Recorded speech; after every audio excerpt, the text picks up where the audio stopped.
When we arrived at my mother-in-law's house, she was in the yard. Unable to contain his excitement, my son Joshua ran straight to his grandma, Kathy, shouting loudly. Grandma.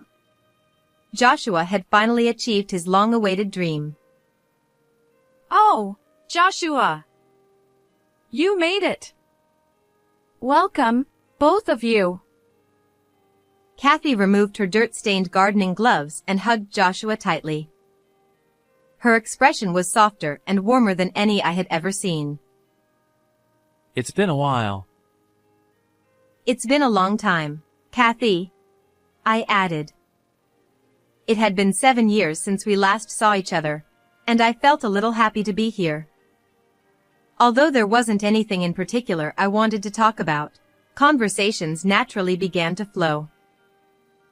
Grandma, what were you doing? I was cleaning up the garden.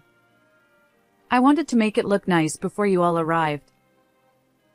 Whether it was because of that effort or her regular maintenance, the garden was beautifully kept, with a serene atmosphere that seemed to reflect Kathy's personality. A few flowers were also planted in a small flower bed. Now that Joshua is here, let's get some tea ready. Come on, let's go inside with Grandma. With that, she took Joshua's hand. It was truly a heartwarming moment. Mom, about that thing we discussed. At this point, my husband Henry brought up something in a rather ominous tone. I understand. I was wondering what they were talking about when I noticed that something was wrong with Joshua. The huge smile he had just moments ago had disappeared, and his face had turned pale.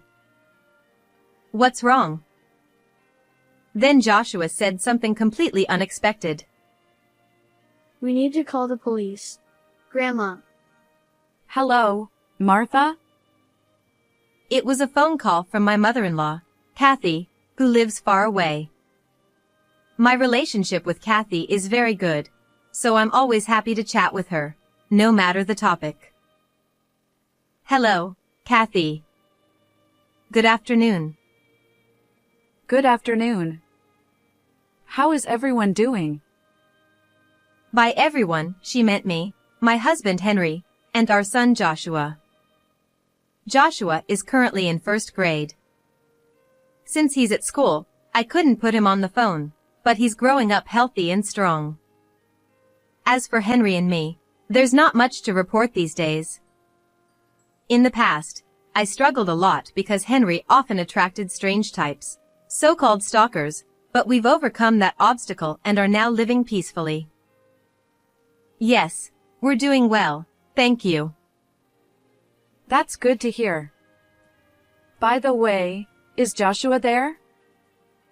Unfortunately, he's at school. Of course, it's the middle of a weekday. The last time Kathy and Joshua saw each other was 7 years ago. In other words, they haven't faced each other since Joshua was born. Kathy last saw him as a newborn, and Joshua doesn't even have a memory of meeting her. There are several reasons for this, but the main one is the physical distance between us. From our home to Kathy's house, we have to take a flight. Right after Joshua was born, Henry's job was incredibly busy every year, so we couldn't go back even for summer vacations or Christmas. To make matters worse, the pandemic that has been raging these past few years made it difficult to travel, so we completely missed the timing. However, now that things are beginning to settle down, Henry and I had been talking about visiting this summer. Speaking of which, about this summer vacation. Will you be able to come? Yes, that's our plan. I finally get to see Joshua. I'm really looking forward to it. I got a call from your mother today. I shared with Henry and our son that evening, including the news about our upcoming visit. It's already been 7 years. Time flies. I get to meet Grandma? Joshua was a grandma's boy. It's strange considering they hadn't even met properly, but Joshua was very attached to Kathy. Kathy was gentle and kind, something that came through clearly even over the phone or video calls. Sadly, Joshua's grandfather, Kathy's husband, passed away before Joshua was born, so he never got to see his grandson. At the time, we had suggested that Kathy move in with us, but she politely declined, saying she preferred being on her own and didn't want to intrude on our time as a couple. This continued even after Joshua was born. Knowing he would finally get to meet his grandmother, Joshua was overjoyed. Then I'll make sure to request my time off in advance this year. Yes, please. At that moment, I noticed something. Joshua was staring intently at nothing in particular. He's doing it again. For some reason, Joshua seems to be able to see things that shouldn't be visible, what you might call a sixth sense or psychic ability. At first, neither Henry nor I took it seriously. We thought it was just the kind of story a child of his age would make up. But as time went on, it became clear he wasn't lying, and we eventually accepted it. Joshua's reactions vary depending on what he sees. He's quiet this time, but when he sees something frightening, he sometimes bursts into tears or becomes too scared to move. Whatever Joshua was seeing now didn't seem to be terrifying. He just stared into the void, as if listening to something. "Joshua?" When I called out to him, Joshua turned to me as if nothing had happened. It's okay. Henry and I weren't sure how to respond to that. Since then, Joshua frequently started staring at the same spot in the house without saying anything and then quietly walking away. I found it unsettling and decided to discuss it with Henry. But he hasn't been crying or anything like he usually does, right? That's true, but when he stands in the same spot for days on end, it makes you wonder. Yeah, but what can we do about it? Do you think anything would change if we talked to him? It's better than doing nothing. He might be going through something difficult. You're right. I'll talk to him before we go back to Mom's. Thank you. Henry did talk to Joshua, but all Joshua would say was, "I'm okay." We didn't know what he meant by that, and time just kept passing by without any answers. Then, summer vacation arrived. For Joshua, everything, from flying on a plane to meeting his grandmother, was a first-time experience. As soon as he sat in his airplane seat, his eyes sparkled with excitement, and he eagerly waited for the moment of takeoff. Soon, the captain made an announcement, and the moment finally arrived.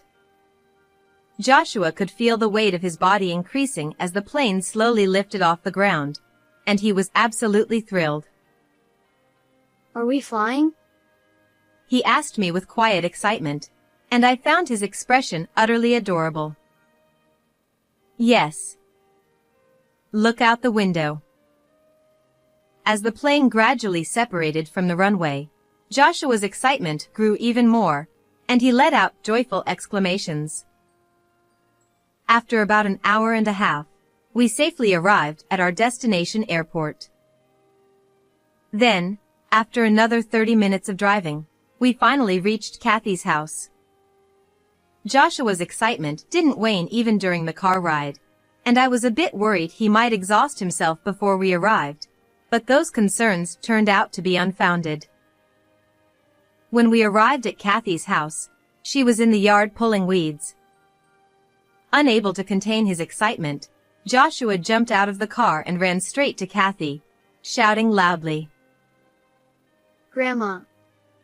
Whether it was a heartwarming reunion or their first meeting, Joshua had finally achieved his long-awaited dream. Oh, Joshua! You made it! Welcome, both of you. That was a long trip, wasn't it?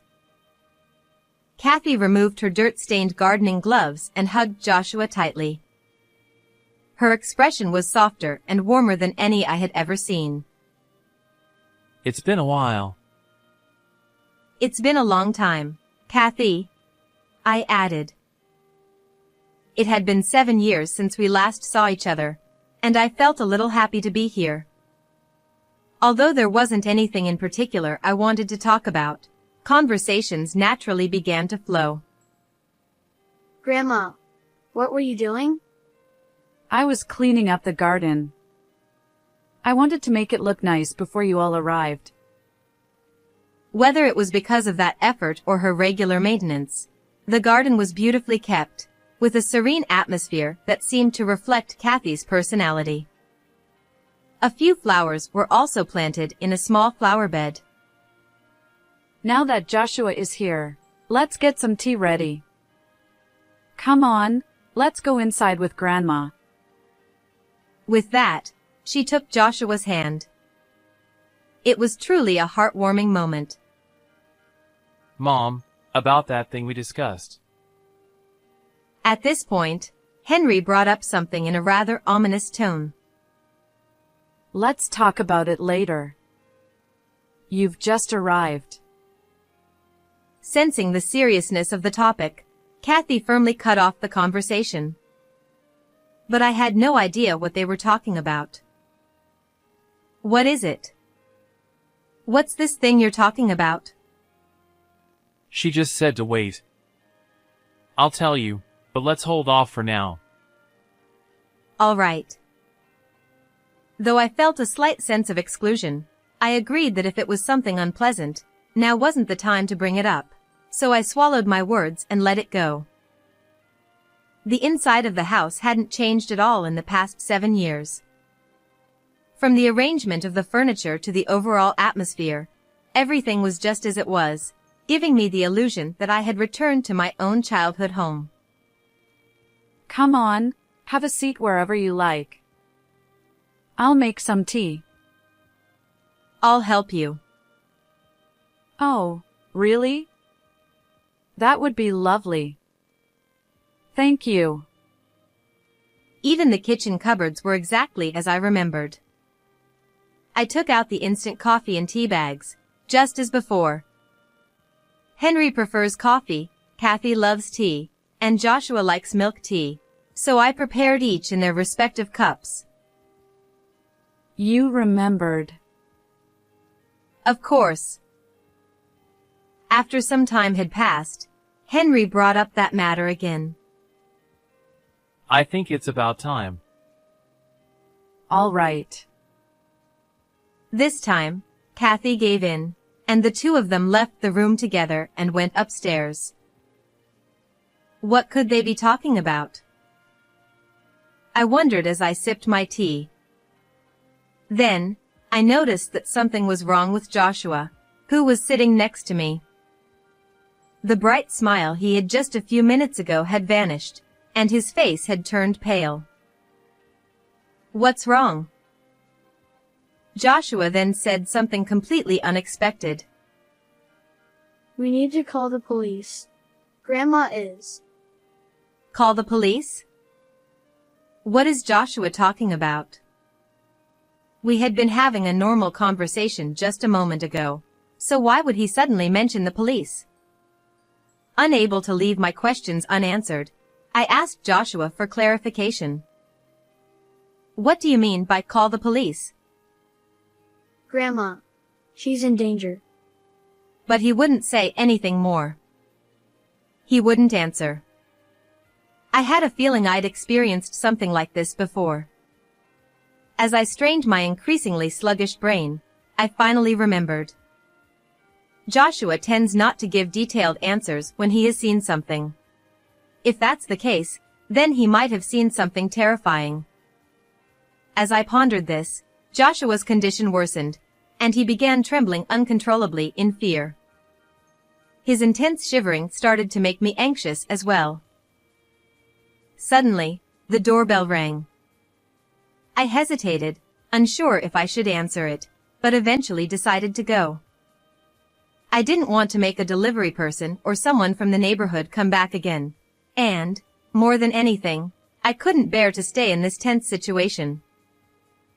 But when I opened the door, it wasn't a delivery person or someone from the neighborhood standing there. It was a woman with a murderous aura, looking like a ghost. She was holding a knife in her right hand. Fear gripped my heart so tightly that I couldn't even manage a raspy cry. Who was she? Why had she come here? What was her purpose? There must have been answers to all these questions, but my mind couldn't process them. Yet, before I completely panicked, one thought flashed in my mind. I have to protect my son. It was at that moment that a large shadow passed in front of the entrance and body slammed the woman. Instinctively, I knew that I had to move now. I turned around to rush to Joshua, only to see Kathy holding him tightly, his face pale with fear. A brief wave of relief washed over me as I turned my attention back to the entrance. There, I saw Henry struggling with the woman. What is going on? I'm sorry, Martha! I'll explain later. Mom, take Joshua somewhere safe. Without a word, Kathy swiftly left through the back door with Joshua in tow. Let go of me! Henry! My mind refused to comprehend the chaos unfolding before me, leaving me unable to make sense of what was happening. Who is she? As I voiced the question, a bad feeling crept over me. It wasn't just a feeling, but more of a realization, one that I knew couldn't be good. This woman was likely one of the many stalkers who had fixated on Henry. We had enjoyed a few years of peace, but it seems that things had been quietly escalating beneath the surface.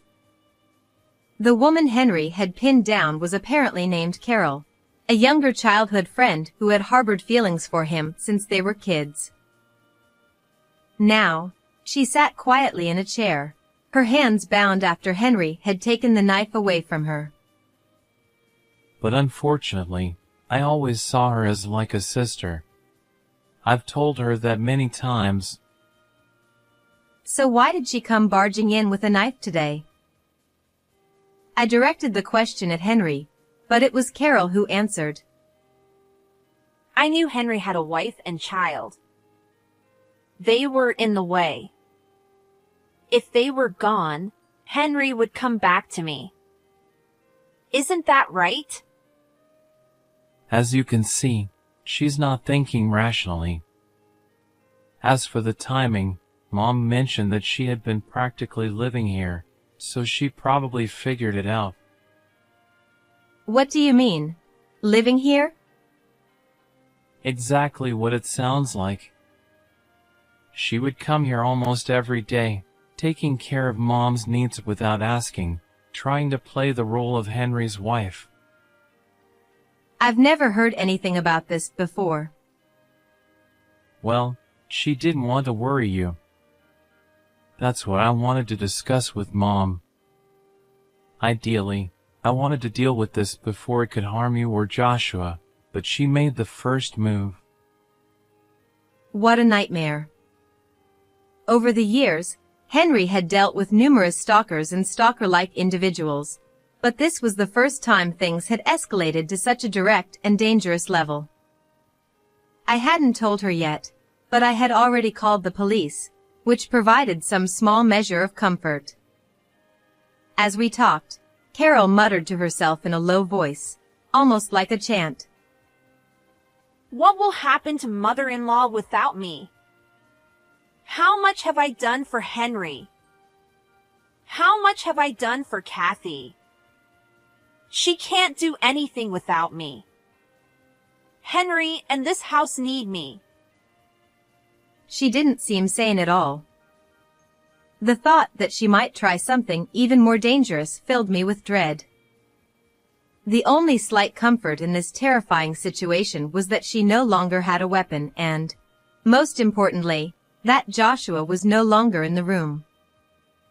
I couldn't thank Kathy enough for her quick thinking.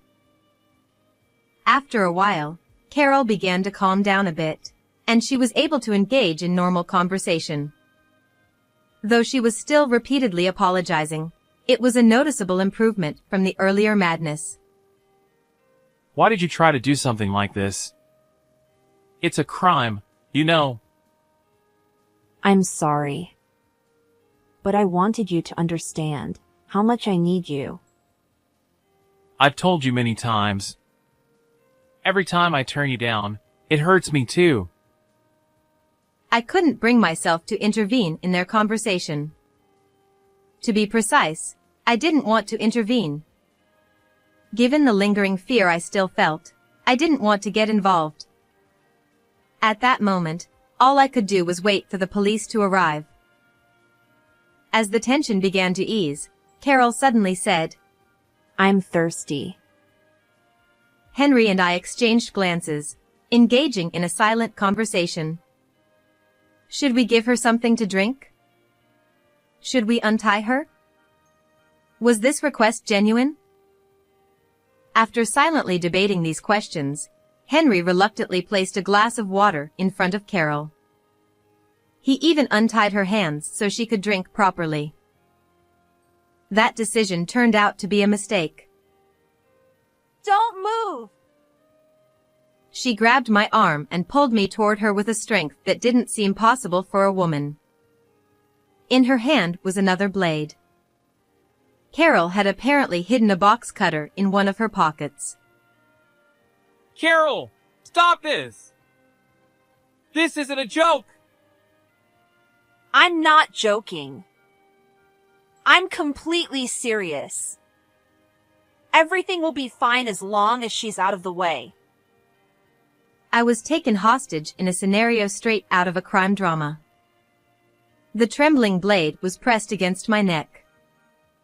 Strangely, though, I felt oddly calm. Thoughts raced through my mind, like so her thirst was just a ruse, and how can I get out of this situation? My thoughts were eerily clear, even though I didn't fully understand why. Think this through. Carol! Calm down! I told you, I am calm. She wasn't listening to Henry at all. I couldn't see her face, but I could tell from her tone that she was probably wearing a cold, detached expression. Despite the danger, I remained calm. The reason for that would soon become clear. The sound of pounding on the front door echoed through the living room. Excuse me, Miss Smith. This is the police. Is everything all right? Somewhere in the back of my mind, I must have already anticipated this outcome. After all, it was I who had called the police.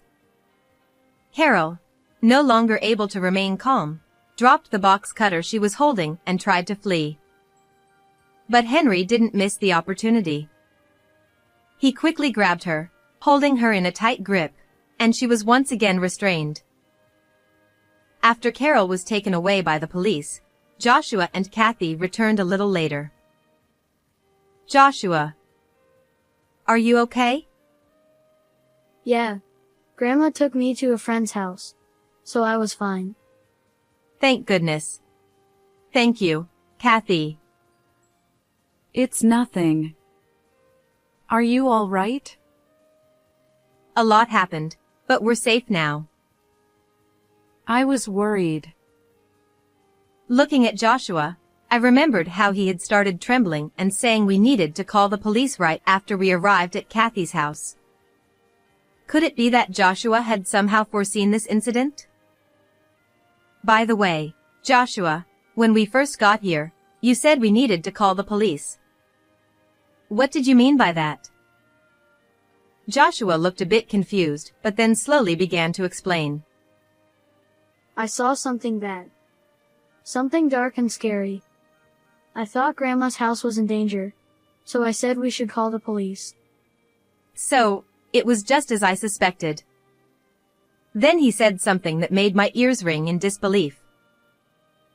Grandpa told me. Too. Grandpa. Of course, Joshua knew about his grandfather, but he had never met him. So what did he mean by he told me? Both Henry and I couldn't hide our confusion, but Kathy, who seemed to have understood something, nodded knowingly. Joshua, can you see things too? Yeah. Can't everyone else see them? No, Grandma, Dad, and Mom can't see them. Joshua, you're special. What do you mean by that? My husband could see things too. You know, spirits. He used to talk about it all the time. It seems that Joshua's grandfather had a sixth sense, and it was passed down to Joshua through what appears to be a form of genetic inheritance. There are different kinds of psychic abilities, but my husband often talked about the future. Things that were going to happen. The thing that surprised me the most was when he talked about Joshua. She paused before continuing. Kathy. He talked about Joshua, who wasn't even conceived yet, almost like a prophecy. For example, he knew our grandchild would be a boy before he was born.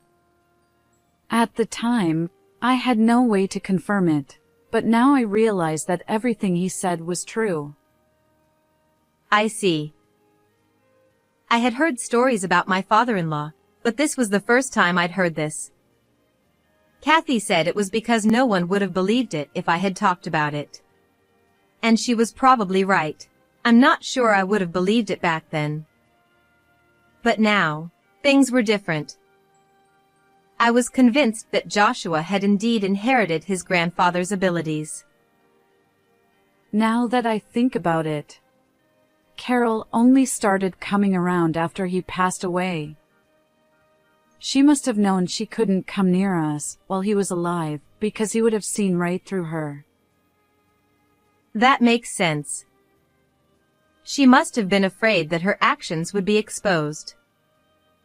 Although it's just speculation, it seems to fit the situation perfectly. Grandpa was here at home. He kept saying, "Be careful." I see.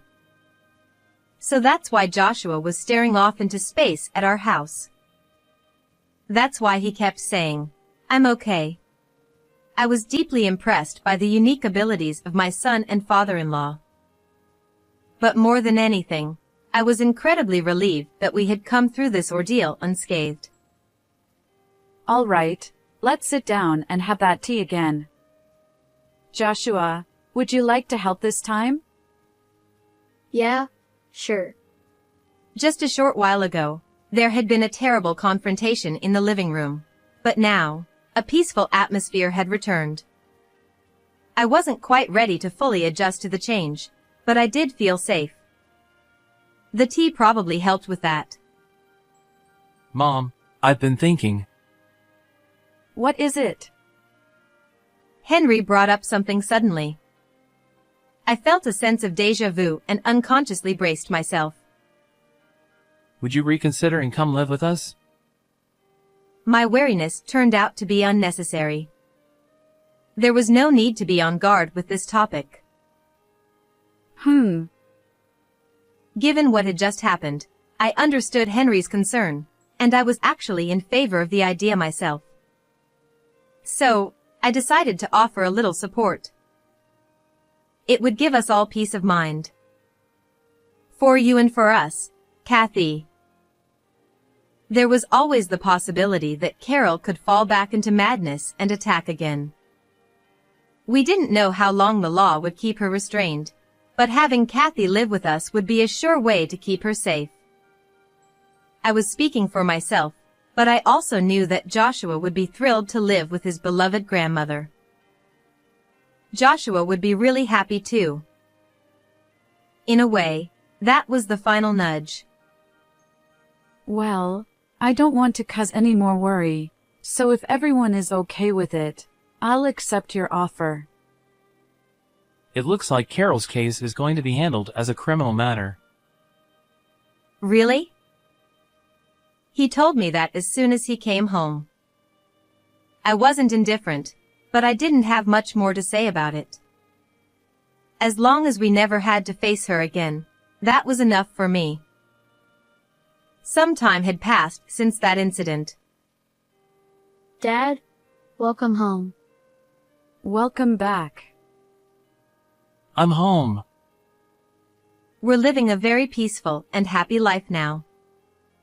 My relationship with my mother-in-law, Kathy, which was already good, has become even stronger, and now we've found shared hobbies that we enjoy doing together.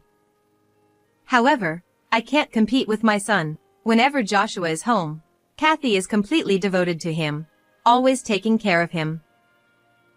At first, I worried about whether we were imposing on her, but after seeing how the two of them interact, that worry faded away. Joshua is always smiling when he's with Kathy, and just watching them together brings a smile to my face as well. Seeing the bond between grandmother and grandson, Henry and I felt deep relief, knowing that our decision was the right one. It was a wonderful choice that brought happiness to all four of us. I'm confident that our family will continue to live happily, supporting each other along the way. How did you like this story? Don't forget to subscribe to the channel. See you in the next video.